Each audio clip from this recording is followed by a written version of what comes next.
Sabay-sabay natin alamin ang mga kaganapan na nangyayari sa ating bansa.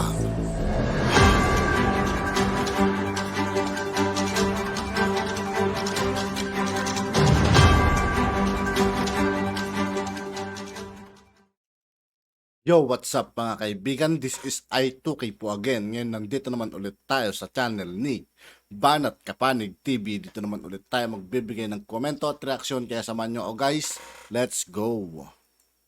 Meron kaming nakasuhan, si Major Pursingula, no? If I'm right, no? Siya po napatanggal natin sa serbisyo and it was proven, no? And ngayon meron pa siyang kinakaharap na criminal case.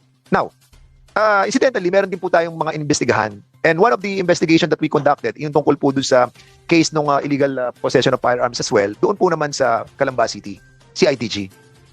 Pero sila po, umamin sila sa kanilang kasalanan. Inamin po nila sa akin. And that's the reason why we never pursue the criminal case. Administratively, hindi nila na-pursue. Because admittedly, nagkaroon sila ng pagkukulang sa kanilang POP operation. And that's what we're trying to imply in this committee. Hindi po perpekto yung ating organisasyon. Nagkakaroon po tayo ng mga pagkakamali. Nagkakaroon po tayo ng mga failure or gaps doon sa ating POP. Kung titingnan niyo yung inyong yung revise ninyong police operational procedure, 325 pages. Yung 325 pages na POP nyo, dapat nasa puso't nasa isipan. Pero paano nyo gagawin? Ang dami-daming pages noon.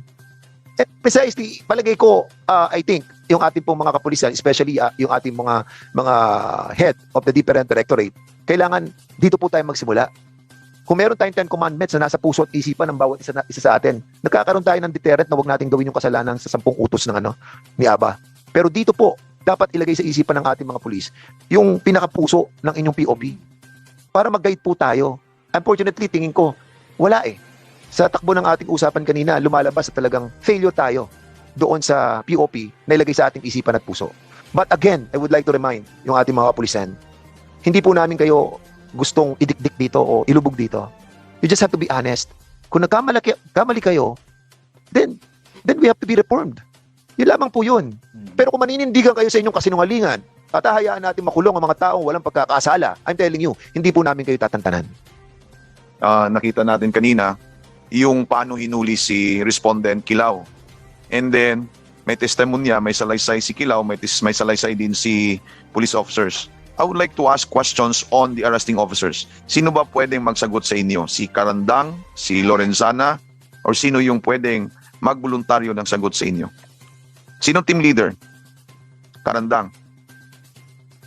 Guerrilla po yung team leader. Nandun ka nung incident na yon on May 18. Ako po yung tumayong team leader po sa operation na yan, by bus Okay. operation. Sabi mo, by bust operation. Will you please give us definition in your own understanding? Anong naintindihan mo sa by bust operation? What is the standard operating procedure of conducting a by bust operation? Kailangan po dyan, sir, nabilhan yung suspect ng pusher buyer. Before sa bilihan, anong standard operating procedure ninyo? Didiretso lang ba kayo punta doon o kailangan nyo ng collaboration with the PDEA? Magko-coordinate po muna sa PDEA, sir. Okay, kompleto kayo ng coordination with the PDEA. Yes, sir. Kompleto ka ng pangalan from the PDEA. Yes, sir. Okay, tapos tayo dyan. Sabi mo, kompleto yan. Therefore, punta na tayo sa crime of incident. Nung doon kayo sa insidente, anong ginawa nyo doon? Pagdating po namin doon sa area po ng by bus, isang team na po kami. Tapos nung malapit na po kami, nauna na po to sila patrolman Tamaray doon sa area. May contact ba kayo kikilaw? Sa informante. May contact ka ba kikilaw? Wala po. Sino informante mo? Hindi po sa akin ang informante po kay patrolman Okay. Tamaray po. Kasi siya ang gumanap na pusher buyer po. Yun ang sir. sinabi ninyo. You will always tell us na yung bypass, legitimate yan. Pero tingnan nyo, yung the thing speaks for itself. CCTV. Tingnan nyo CCTV. Walang bypass. Nagsimula tayo 1:31 in the afternoon on May 18. Lumabas si Kilaw, sinundan ng pulis. Punta ng isang makitid na daan. nawala sa CCTV dahil ay magbigay ng CCTV si 7-Eleven. Nung bumalik kayo sa Makitig na daan, kasama nyo na si Kilaw, pinagitnaan na ng 2 pulis sa isang motorsiklo. Saan banda yung bypass dyan, Mr. Team Leader? Yung bypass po, doon sa Putol po, Quezon Saan? Street. Saan? Hindi po dyan yung pinapakita po nila na CCTV alleged na kami po. Hindi po dyan yung bypass na nangyari. Saan nga yung bypass nangyari? Sa Putol, Quezon Street, Barangay Cuyab. Doon sa may 7-Eleven. Hindi po. Hindi dyan. Mr. Tony Kilaw, saan niyang putol na sinasabi niya? Your Honor, yun po ay sa boundary ng Puyap at saka San Antonio. Mayag lang po ako, Your Honor. Yun bang may 7-Eleven? Barangay San Antonio po. Yung bang may CCTV na yun nakuha? Yes, hindi namin nakuha, Your Honor. Kung may bibigay yun ng 7-Eleven, makikita Malinaw po natin. na makikita na. Okay. Tingnan nyo. Thank you, Mr. Kilaw. Can I add? Sandali lang. Mr. Team Leader, sinundan nyo si Kilaw, si Louie Kilaw from the establishment. Lumabas siya nagmotor. Is it not a bypass or is it not a hot pursuit principle? Sige daw. Hindi ko po masasabi po, Your Hindi mo Honor, na masasabi. Kasi sinundan nyo siya.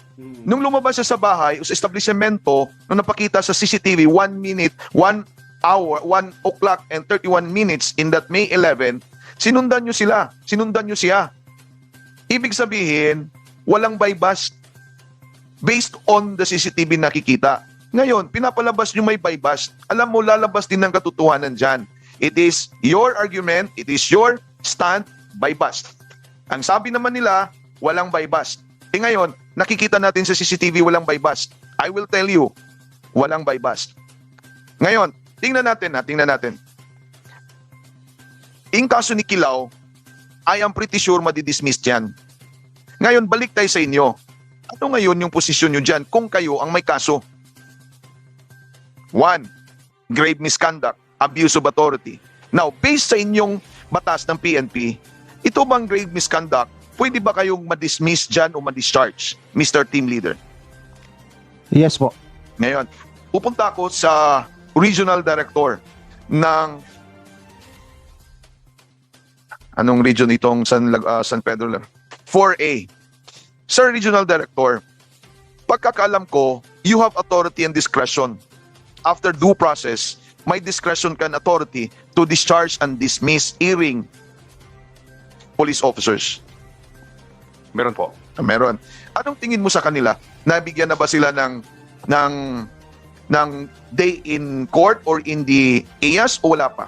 As of today, sir, as of today, kagaya ng sinabi ko, Nakakaawa mga kaibigan yung na mga nabibiktima nila, no?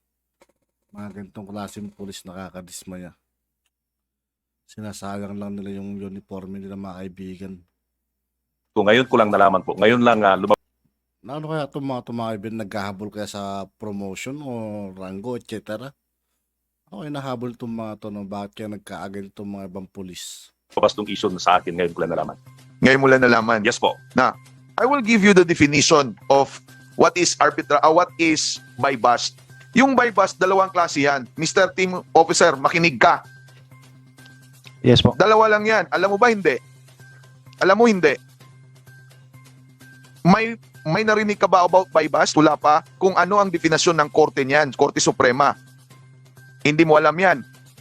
Ang bypass, pwede yan by way of entrapment or instigation. Instigation, example niyan, inutusan nyo si Kilaw, Mr. Kilaw, may mark money, bili ka ng drug doon. Illegal drug. Pagbili ni Kilaw, doon sa nagbebenta ng droga, pag-report niya sa iyo, bibigay niya yung drug paraphernalia or illegal drugs, huhulihin niyo si Kilaw. And that is instigation. Ibig sabihin, illegal yan. Si entrapment, pupunta ka, doon Kipideya, kukuha ka ng information Kipideya, kukuha ka ng listahan. And then, hahanap ka ng confidential informant, sabihan mo, bibili tayo ng droga. Yun naman ng bebenta ng droga, walang alam na yung pusur buyer is a police officer. Walang alam yan.